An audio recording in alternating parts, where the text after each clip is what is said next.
Welcome to this episode of Pronunciation Techniques, the ongoing series where I share with you tips on connected speech. Today we're going to take your pronunciation to the next level because we're going to be talking about the most interesting yet the most subtle techniques in connected speech, and it's called assimilation. Now let's just forget about these big words for a moment. I'm sure at the very start of your language learning journey, you must have encountered phrases like nice to meet you, God bless you, and you know what I'm talking about. So that means we have already encountered this phenomenon years ago. Assimilation basically refers to the influence of one sound over its neighboring sound, so that the two become similar or even identical to each other sometimes. For example, in nice to meet you, the word meet ends with a consonant t sound, while the next one, you, starts with y. So when these two consonants meet each other, assimilation kicks in, so the net result is nice to meet you instead of saying meet you. By the same token, we have God bless you instead of God bless you. But of course, it's absolutely correct to say God bless you. I know, you'd be like, I know all of this years ago. What's the big deal? You're wasting my time. Hang on, I know you know that, but the thing is, little do we know, we can actually take this principle and apply it in other scenarios where other consonants meet. For example, you may think this phrase should be pronounced as on purpose, and this one as in person, which is absolutely fine. However, you don't really hear native speakers doing that, because in fluent speech, things start to get, a little bit crazy. Instead, we're saying on purpose and in person. One more time. On purpose and in person. You see, we pronounce the consonant your lips are apart, However, we pronounce p sound. Your lips are very close to each other, if not compressed very tightly against each other. So how do we go from to p is a problem. And the solution to that is to replace with sound. You see, when a word ends in and the next word begins with p, b, w, and m, the sound may change to a sound in order to smooth things out. So in the phrase on purpose, it's just much easier to replace with and go like on purpose, on purpose. If you're saying it really fast, your mind sort of, automatically does it. For example, I hit you on purpose. Yeah, I did that on purpose, on purpose. You don't really hear, I did that on purpose. That's not fluent speech. And the same thing could be said on in person. I really like to meet you in person. You see, there are two assimilations here. I'd really like to meet you in person. Meet you in person. Let's try these sentences. First, she wants to live in Paris. Of course, you can say wants to live in Paris. However, in fluent speech, we tend to say live in Paris. Live in Paris. In case you're curious, live in can also be connected through catenation. If you don't know what I'm talking about, you might want to check this video. Now, the second example, 10%. The CPI rose by 10%, 10%, 10%. The next one, I've got 10 bikes. Now, this is the assimilation between and b.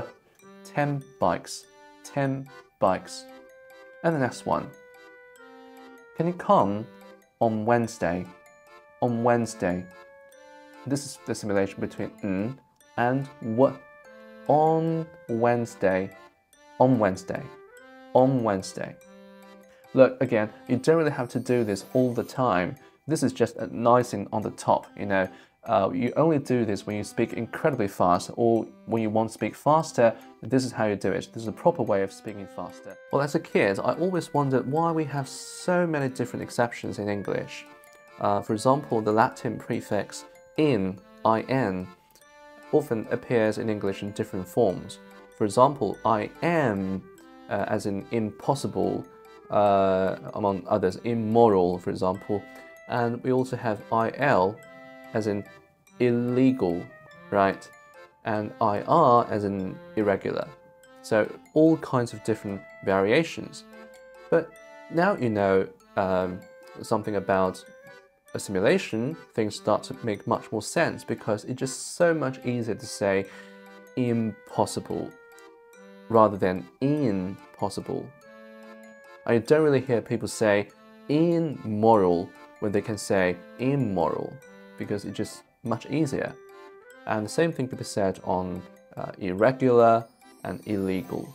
In fact, these sound changes have been so prevalent that they've been recognized by the standard spelling.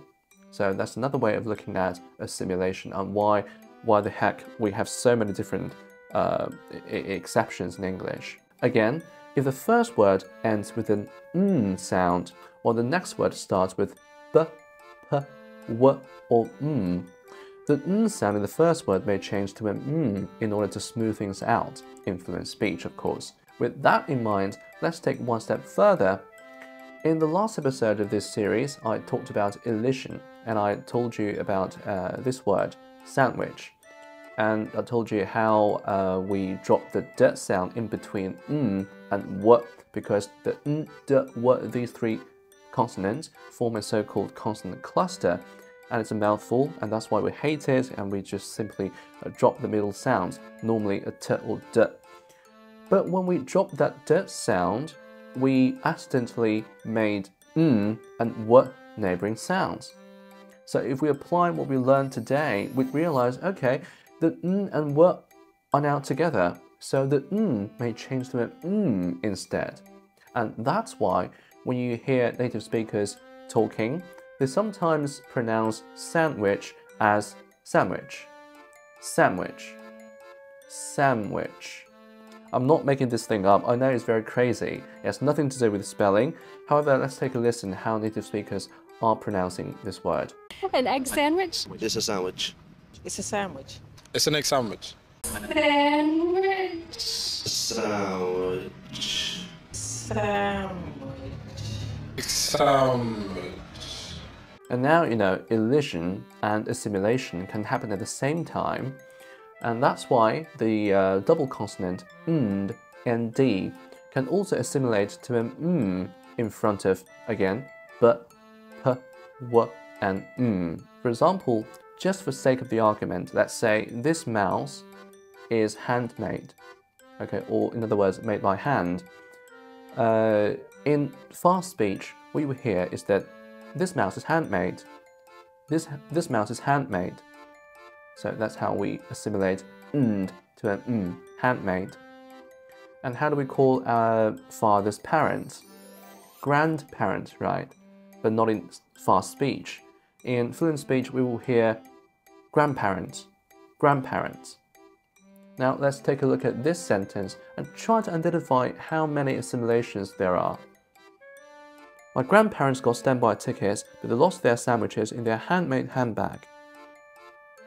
One more time. My grandparents got standby tickets, but they lost their sandwiches in their handmade handbag. And that is fluent speech. That brings us to the end of today's video.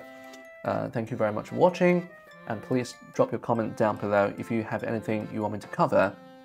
Because now, sorry, a message.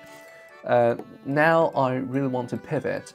I just don't want to confine this channel to just be about language acquisition or even worse, English pronunciation. I mean, they're good topics, but I've got a lot more interesting stuff to talk about and to share with you guys. But I'm not quite sure how I'm going to do it. So starting from now, my videos are going to take completely different format. I'll be experimenting with many ways of doing things, you know, so things may start getting really weird or really stupid from now. I'm looking forward to that. Hopefully one day I'll find a style or a format that both of us can enjoy. Yeah, that's all I've got.